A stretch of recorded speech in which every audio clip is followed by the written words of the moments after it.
गंगा नदी का पुल आ रहा है। मालिक का नाम लेकर इसकी लाश को गंगा नदी में बहा दो।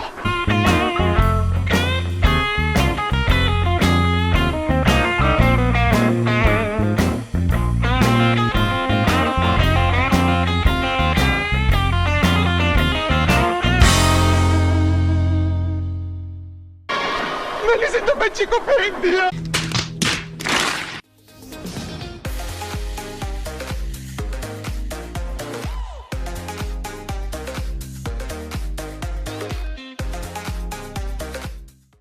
As the world is dealing with an atmosphere of uncertainty, and I'm sure there is a sense of fear amongst all of you as you scroll through social media just looking at the state of the world today, I really was thinking 10 times before uploading this video. You know, the existential dread of what is even the point of all of this? And then I realized that even if in some part of your day I can provide some respite, some laughter, something that can be a momentary pause to the world essentially burning, I thought I'll more than willingly contribute to the same, even if it means nothing to some of you. Well done!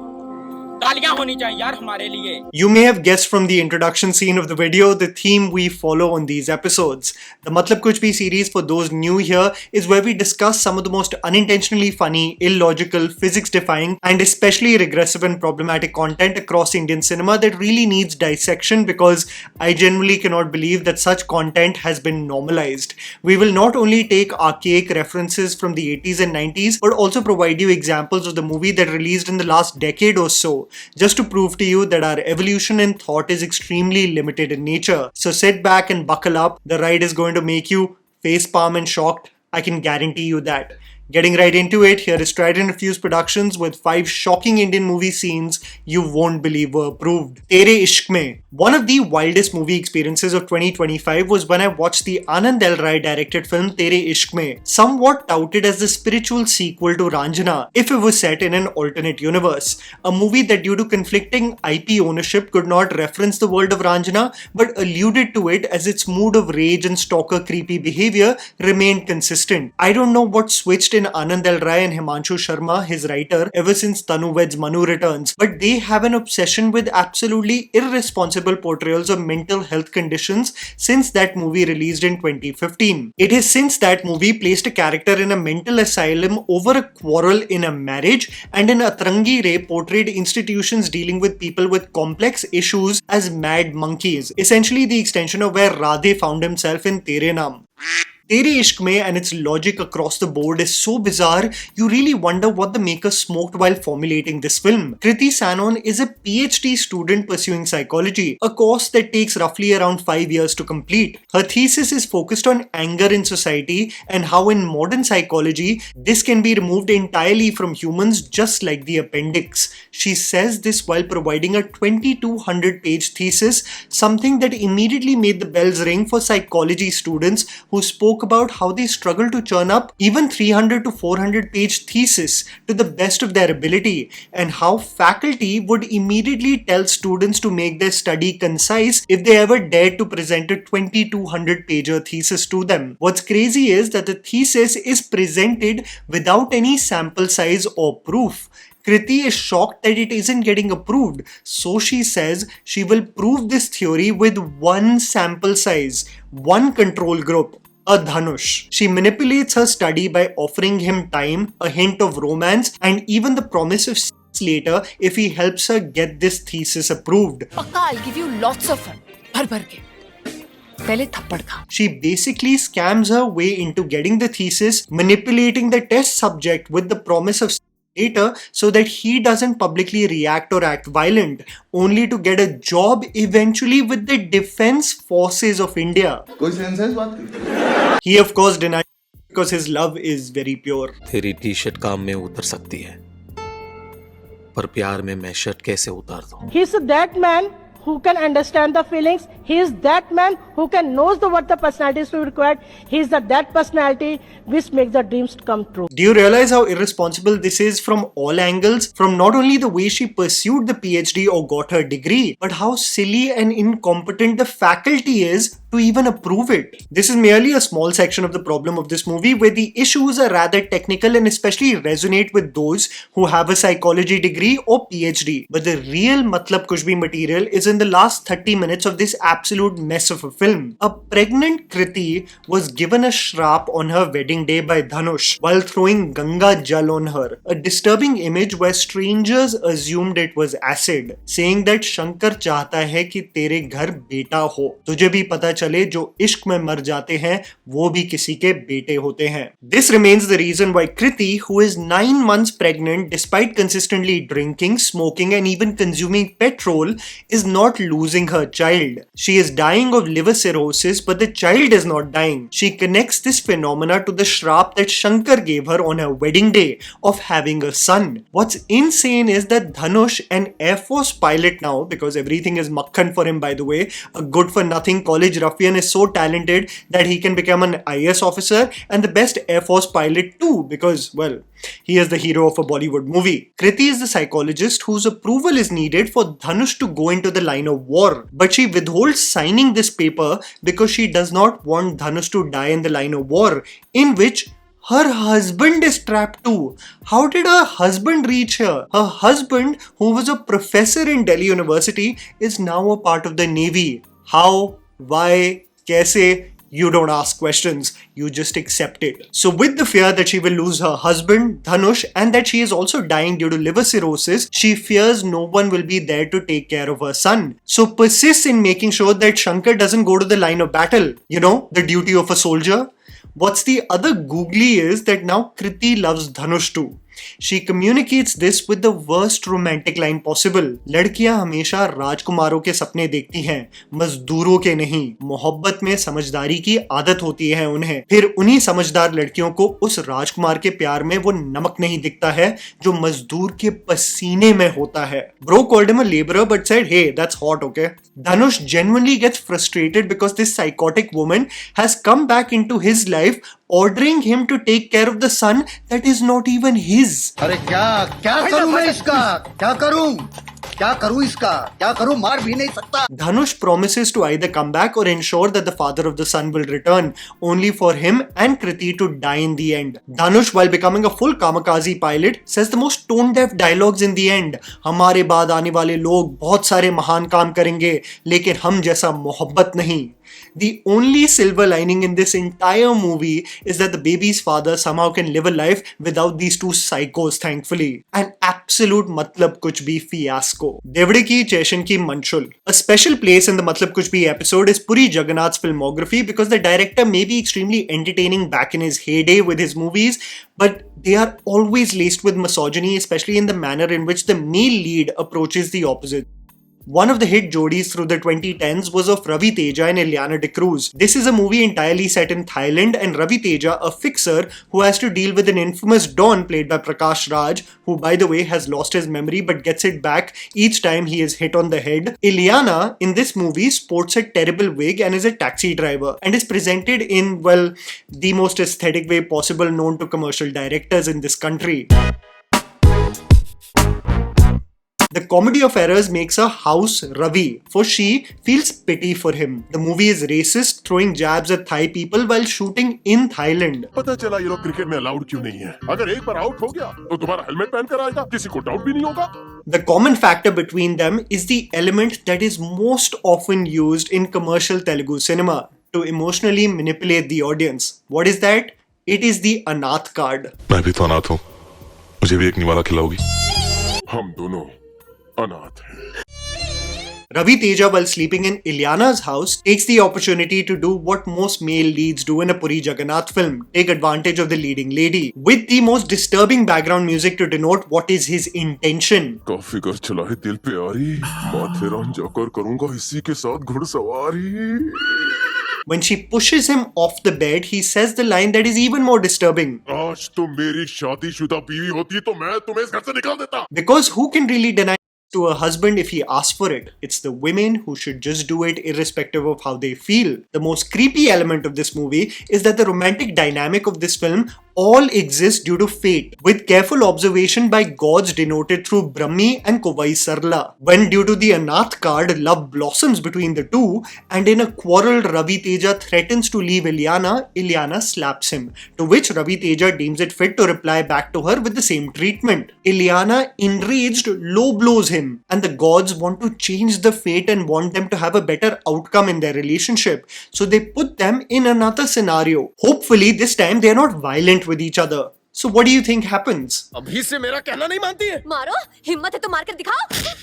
The way commercial Telugu cinema normalizes physical violence in relationships is absolutely wild to me. Theeradha Villayattu Pillai. An absolutely wild Tamil movie that I was recommended to see was this Vishal starrer, in which since childhood he wants the best things for himself. If he decides to get an ambulance for a loved one, he will in advance call all the neighboring ones just as a test to see who fares best. Similarly, he wants the love of his life to be chosen the same way. He will romance 3 women and come to the conclusion through dates on who is the best, simultaneously lying, cheating the others, but he believes that the end justifies the means. तीनों को एक साथ प्यार करूंगा, उन तीनों में से जो मुझे बेस्ट लगेगी उसी से मैं शादी कर लूंगा. While Vishal in the movie is educated and is an upper middle class family, he is unemployed, but he ends up patawing the likes of Tanushree Datta, Sarah Jane Diaz and Neetu Chandra. He makes them fall in love with him. While he uses manipulative tactics for all 3 women while doing the most cringe-worthy Chad-like expressions, by the way, the most creepy manner is the way he makes Sarah Jane Diaz fall in love with him, who is a one-man woman for life. Yes. Super. Thank you. Hello. Delete कर दो. माँ को दिखाकर delete कर दूंगा. Sorry. You carry on. Bye. Vishal advises her to tell her parents to give her 1 year till she finds her partner. She asks him, all of that is fine. How do I tell my parents of how I found the love of my life? So Vishal makes her stand on a public road, calls the police saying that she has a bomb on her. The police gathers around the girl, of course making her panic, and then the hero does this as a heroic act. Hi sir, कहाँ है bomb? क्या है? क्या है? या फिर यहाँ है? बताइए कहाँ है? कहाँ है बॉम्ब सर? यहाँ कोई बॉम्ब नहीं है. What's crazy is that he admits to actually orchestrating this move, and this in some way is provided with a romantic lens. तेरी मम्मी से कह देना, तुम उनसे ये कह देना कि तो तुम एक जगह पर रुकी थी और पुलिस वालों ने तुम्हें घेर लिया. तुम्हें कुछ भी समझ में नहीं आ रहा था. तुम्हें लगा जाने क्या होगा. अचानक एक लड़के ने आकर तुम्हें बचा लिया और वही है तुम्हारे सपनों का राजकुमार. Hey, I called the police by informing them that you are a human bomb, but I evaded the threat by copying a feel on you, and this is the story you can tell your parents of how you met the love of your life.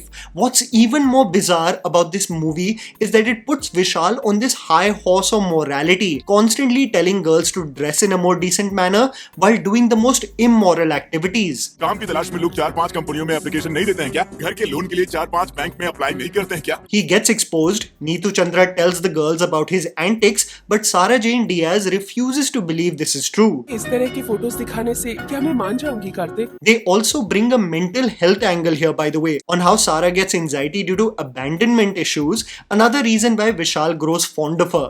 When he admits this to Sarah that he did actually manipulate her into loving him, she runs away. So what is his strategy? He gets into an accident deliberately so that the women feel guilty of wanting to expose him. मैं समझी हूँ कि सच्चा प्यार क्या होता है. मुझे उससे माफी मांगनी चाहिए. He, while seemingly unconscious, gets forgiven by Sarah, not by virtue of what he did, but by virtue of almost dying and the girl feeling pity. You may assume that Vishal is a changed man through this experience and has actually fallen in love with Sarah, but they end with this scene. तुमने जो भी गलती की, उसकी सजा तुम्हें मिल चुकी है. अब एक नए सिरे से हम दोनों जिंदगी की शुरुआत करते हैं. 2 seconds later. Absolutely nullifying any evolution and making it a film that is an extension of what the Masti franchises has done for over 2 decades. Boys will be boys, they lecture you, reprimand you, moral police you, but you better not try to change them. Relax. Dilkarishta. A film that especially made me facepalm when I rewatched it recently is the movie titled Dilkarishta. Possibly the most illogical movie with one of the most beautiful looking pairs in Hindi cinema. I mean, Arjun Rampal and Aishwarya Rai absolutely look spectacular in this movie. The movie, however, is peak Matlab Kuch Bhi. A rich man played by Arjun is obsessed with Aishwarya, a teacher working in a school with deaf children. He is distraught upon knowing that Aishwarya has a boyfriend played by Priyanshu Chatterjee. Arjun Rampal consumes himself with alcohol while Aishwarya and Priyanshu get married and start a family together. They have a baby and are living a peaceful, happy life. Arjun, while drinking and driving, crashes a car that happens to have Aishwarya, Priyanshu and their child, in which Priyanshu passes away. The reason why this movie triggered me is because in our daily news in India, there are many cases of privileged losers drinking and driving and in the process killing people. The character of Paresh Rawal playing Arjun Rampal's father has the audacity to give a moral lecture to Rakhi, who plays Aishwarya's mother. Car accident में लोग पैसे खिलाकर बात को दबा देते हैं। जख्मी या मरे हुए लोगों की जिम्मेदारी उठाने कोई आगे नहीं आता, लेकिन मेरे बेटे ने एक कदम उठाया है। Almost a case that the mother should be thankful that they are providing such emotional support to the family. Aishwarya loses her memory and the doctor advises that she should be placed somewhere far away so that her memories don't trigger her. So Arjun, the millionaire that he is, provides them a mansion to live in South Africa while posing as a friend and stating how the son is actually his, creating a scenario where all the memories of a previous life for Aishwarya are wiped off. The movie becomes a South Africa tourism ad in the second half, but Aishwarya, who remembers nothing, slowly falls in love with Arjun, the man responsible for the death of her late husband. Paresh Rawal doesn't stop his lectures about moving on, a typical case of a privileged father who doesn't want to repent and be sorry for his son's actions and wants them to be grateful for their hospitality. बीता हुआ कल तो कोई बदल नहीं सकता, लेकिन जो गुजर गया है उसे भूल जाने में ही भलाई। Aishwarya, frustrated that Arjun is not falling in love with her, threatens to jump from a cliff after an argument, and when Arjun reveals the truth to her, she says the most unintentionally funny line. वो हादसा मेरी किस्मत में लिखा था अजय, तुमसे नहीं होता तो किसी और से होता। ये तो होना ही था, तुम्हारा ड्रंक होना, मेरे हस्बैंड को मरना और मुझे गजनी बनाकर तुमसे प्यार हो जाना, ये मेरे नसीब में ही लिखा था। पीके आया क्या? They live happily ever after, by the way. Wahem. This is a wild card entry in the Matlab Kuch Bhi series because it puts twists of Abbas Mastan to shame. Hang in there because there are 3 layers to the movie and a hilarious conclusion. The conflict is that a newly married man is horrified that his wife, while asleep, provocatively names her brother-in-law in bed. This makes him assume that the brother-in-law, who actually influenced their marriage, had a relationship with his wife.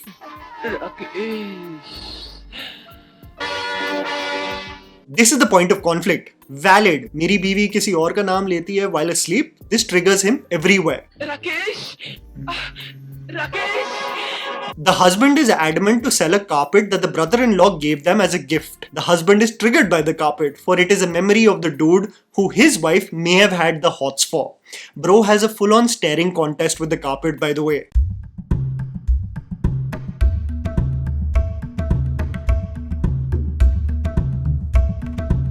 The husband puts the sale of the carpet on the newspaper, to which Suresh Oberoi shows interest. The first layer is where you assume that this is a thriller. Suresh Oberoi enters their home, the husband is away at work, he acts creepy around the woman, reveals himself to be a killer on the loose, he sees the carpet, notices a blood stain, asks if the girl killed someone. Through several torture tactics, it is revealed that the girl did have the hots for her brother-in-law, prior to knowing that her sister liked him. She felt like her love was snatched away from her. उस वक्त मैं दीवानी थी, पागल थी राकेश के लिए। Suresh Oberoi records all of this and plans to keep it as ransom for money. A scuffle ensues and the girl stabs Suresh Oberoi, presumably killing him. The second layer is where a woman is found outside the apartment and it is revealed that she is actually Suresh Oberoi's wife, revealing to the girl that Suresh is actually an actor who lost his mind a bit after an accident. Hence he goes around people's apartments playing these heinous characters, so you assume, oh, she just ended up killing a crazy has-been actor. आज भी वो अपने आप को बहुत बड़ा actor समझता है, इसीलिए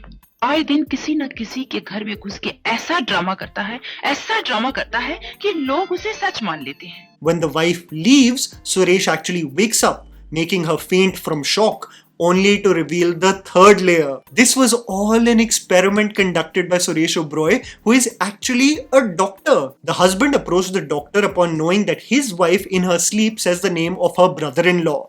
The husband wants to put a stop to this, So the doctor creates a plan to trigger the wife in such a wild process that the experience of such trauma absolutely removes the name from her subconscious. So the act of mentally torturing her was so that she can forget the name of her brother-in-law when she fantasizes about him in her sleep. The knife used to stab him was a dummy one. The entire scene of the crime is cleaned and the furniture is replaced so that the girl assumes it's all a bad dream. The question being, is she fully cured now?